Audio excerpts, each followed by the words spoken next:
आपण एक देवाचे नाम धारण करा. कंठामध्ये दृढ धरिमा, दृढ म्हणजे दृढ भावनेने करा. तुम्हाला सांगतो, जर आपल्याला एका पत्नीची गरज असली तर दोन पत्नी करायची काय गरज आहे?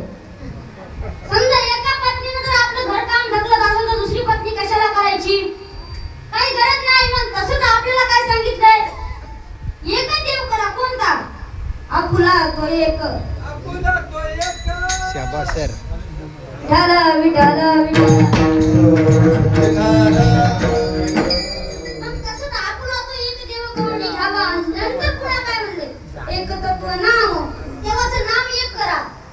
दृढ धरी मना हरीशी करुणा येईल तुझी.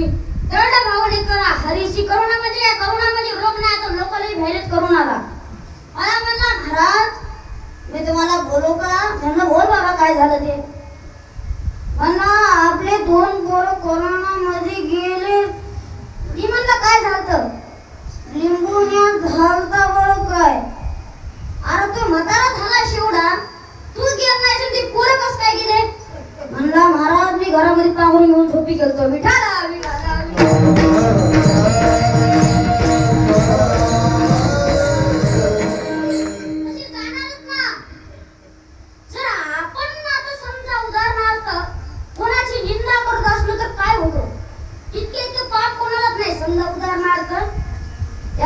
कीर्तनाला गेलं काय झालं? असा एक माणूस होता उभा टाकला बाहेर थांबलेला असं गेटापाशी. मी दर्शन घेऊ लागले. त्याला काढावा तंबाखू. श्रीकृष्ण म्हणे अर्जुना तंबाखूला लावा जुना का? नाही. काढला, सोडलाच घरी. आज जरा कसा महाराज जरा सोडून म्हणून आणलेला होता. चिमुकलंच होतं. निसून काढलं.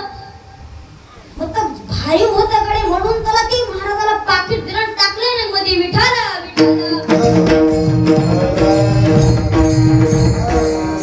तसे पण आणि काय तंबाखूचे कारण. तुम्हाला आणि काय चिंता? विदुरीकर महाराज एक विनोदानं दृष्टांत सांगतात बघा. भारतात इंद्राचा आपल्या माणसाने काढले. तुम्हाला सांगू का? बसलं की असं काढणार. भारतात आले इंद्राचा चुळबुळ सुरू झाली. चुळबुळ वार केला. काही पळून गेले, काही मेले आणि काही जेलमध्ये टाकले. विठाला विठाला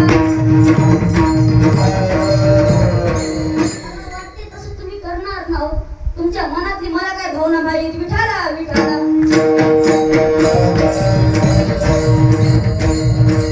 म्हणून ज्ञानेश्वर महाराज म्हणले, एक तत्व नाम दृढ धरी मना हरीशी करुणा येईल. ते नाम सोपं. कोणतं नाम सोपं आहे?